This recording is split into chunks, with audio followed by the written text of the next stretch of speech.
નમસ્કાર, સમાચારો સાથે હું છું જયેશ. એજન્ડા એટ 9 માં સૌપ્રથમ વાત કરીશું સાબરકાંઠાની કે જ્યાં હિંમતનગર પારસ કોર્પોરેશનની અંદર સર્ચ ચાલી રહ્યું છે અને આ સર્ચ તહેત અત્યારે જે વિગતો મળી રહી છે તે અનુસાર આ આઈટી વિભાગનું સર્ચ છે. સતત 14 કલાકથી આઈટી વિભાગની તપાસની કાર્યવાહી ચાલી રહી છે.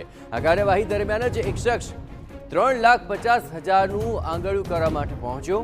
આઈટીની ટીમ દ્વારા પૂછપરછ ત્યારે હાથ ધરવામાં આવી અને છેલ્લા ઘણા સમયથી મોટી રકમના વ્યવહારો થયાનો પણ અહીં ખુલાસો થઈ રહ્યો છે. મોટા વ્યવહારોને ધ્યાનમાં લઈને આ સર્ચ હાથ ધરાયું છે. અમદાવાદ અને સૌરાષ્ટ્રમાં પડેલા દરોડાના કનેક્શનમાં આ સર્ચ ઓપરેશન છે.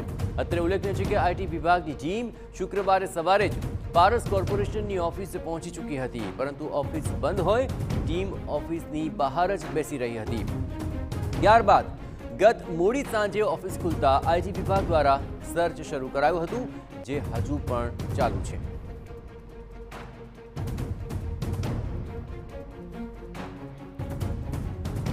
કાર્યવાહી દરમિયાન જ એક શખ્સ 3,50,000નું આંગણું લઈને પહોંચ્યો હતો, જે દરમિયાન આ સર્ચ ચાલી રહ્યું હતું. અને આપણે ખ્યાલ છે તે મુજબ શુક્રવારથી સૌરાષ્ટ્ર અને અમદાવાદના જુદા જુદા ભાગોમાં આઈટી વિભાગનું સર્ચ ચાલી રહ્યું છે અને તેના કનેક્શનમાં જ અહીં પણ આ સર્ચ શરૂ કરાયું છે. વધુ વિગતે વાત કરવા જોડાઈ રહ્યા છે ટીવી 9 સંવાદદાતા અવનીશ. અહીં પણ હવે આઈટીનું સર્ચ ચાલી રહ્યું છે. આ સર્ચ દરમિયાન કોઈ મહત્વપૂર્ણ દસ્તાવેજો હાથ લાગ્યા છે? ક્યાં સુધી યથાવત રહેશે આ સર્ચ?